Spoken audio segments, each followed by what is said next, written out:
Hey, what is up guys, MKBHD here. So earlier today I was sorting some random items on Amazon from most expensive to least expensive, just random stuff, and I came across this paper shredder, which costs $130,000. So that was the inspiration for today's video, which we're going to talk about the top 5 most overpriced deals in all of tech. So there are some things that are actually justifiably expensive. Like for example, the $20,000 4K TVs that we saw at CES. They look beautiful, they had insanely high resolutions, but they cost out of this world prices, but they are actually really valuable. They're bleeding edge technology and they actually deserve to be $20,000, at least for right now, but that price will come down. I can also see things like, studio monitors being a couple $1,000s, things like that. I can understand. But then there are things that the price just doesn't match the value. The bang for buck ratio is totally out of whack, and that's what this countdown is about. So these things are just straight up overpriced. Number 5 is AudioQuest HDMI cables. Do they even know what HDMI cables are? It's a digital signal going through a wire that is not prone to interference at any sort of short distance, but yet these HDMI cables are valued and so highly priced because they have the best, pure silver lining, and they have this awesome shielding, and they're just transferring the same exact signal that a $3.50 cable from Monoprice provides. Why did these cost over $1,000 for a 6-foot HDMI cable? That is just a little bit ridiculous. Now, just for the record, AudioQuest is not the only one who has done this. There are other companies that have tried the $1,000 HDMI cable too, most notably Monster Cable. They did one as well, which is insane. And yet somehow every single one of these always ends up being in Best Buy, and they always have the most hilarious reviews on Amazon. They made my pictures look better. They made my TV faster. It's just hilarious. But yeah, so that cable is just ridiculously overpriced. Number 4, printer ink. I'm sure we can all relate to this one. Now, just for the record, I just want to say that there are printers out there that won't let me print black and white documents because I ran out of magenta ink. Like, that's actually a thing. That there are printers out there that won't let me write and print a text document in all black and white because my yellow or magenta ink cartridge is out of ink. I think that says a lot about the printer industry. Printer ink takes the number 4 spot because there are actually cases where it's more cost effective to buy several new printers than it is to refill the same printer with more ink over and over again, which is weird, but it's true. It's an actual thing. And these new printers come with ink in them. So I don't know why the ink costs so much. I know that the refills, it's companies like Epson and HP, they try to hype it up and try to justify the cost of these printer ink cartridges by saying, there's high technology going into them and they're really efficient and they're really green. But in the end, if the same amount of material in 2 ketchup packets costs $45, it's overpriced. Number 3 is cell phone plans. Let's do a little math here. AT&T charges 20 cents per text message, and a single text message is limited to 160 characters tops, which tops out at 160 bytes in size. So 1 gigabyte of bandwidth can handle about 6.25 million text messages. So multiply those 6.25 million by 20 cents per text, and you'll find that cell phone companies are charging $1.25 million per gigabyte of data for text messaging.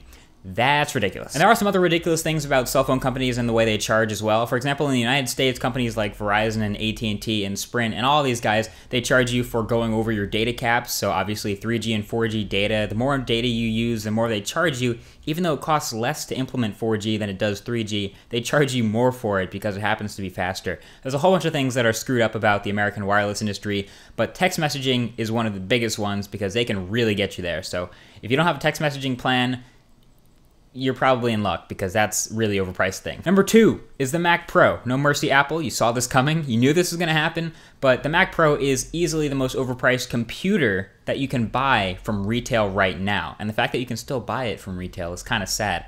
The Mac Pro. Okay, I bought a Hackintosh, built a Hackintosh for less than $2,200. And it had, as you guys saw from the series that I put it together with, 32 gigs of RAM, 3 SSDs, and 6-core processor inside. It had a ridiculous amount of great specs. It had GTX 670 2GB edition graphics card, an amazing computer for $2,200. The baseline Mac Pro, which has 6GB of RAM, a regular hard drive, a 3-year-old 5870 graphics card, and several other outdated parts, comes in at $2,500. As a matter of fact, if you spec out a Mac Pro on Apple's website to the same specs as the Hackintosh that I built for $2,200, you'll end up giving Apple somewhere in the ballpark of $6,000, which pretty much earns the number 2 spot in this countdown. The Mac Pro is pretty overpriced. And last, but certainly not least, deep and dear in my heart, number 1 most overpriced in tech is the Beats Pro headphones. Now these headphones are part of a family of overpriced Beats by Dre products, starting all the way at the bottom with the Beats Solo HDs,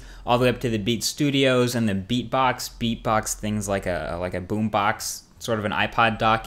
All of these things are very premiumly priced, even though they don't sound that great. The Beats Pros retail at $400 right now. You can get these on Amazon for $400. And don't forget, there's a Beats by Dre Pro Detox Edition, which is a coat of black paint over the top for an extra $100. Yeah, so now that's $500. And don't forget, there's a Lil Wayne versions. You get where I'm going with this. These are part of a long string of celebrity-endorsed products, specifically audio products, like the Lady Gaga Beats and the Justin Bieber Beats. They all don't sound all that great. And if you can get better-sounding headphones, like the ATH M50s, for example, for half the price, you've earned your spot into the most overpriced tech. And that's why the Beats Pros come in at #1. They're made of metal, but they sound like they're only made of metal. So there you go, guys. It seems like putting the word pro in the name is a bit of a curse if you're gonna price it high. Also, I have the links to pretty much all the things I just talked about in the description right below the like button on this video. I'm pointing at my crotch right now. But if you wanna check out the things, or if you feel like blowing a few $1 million today, you can do that, because I put the links down below.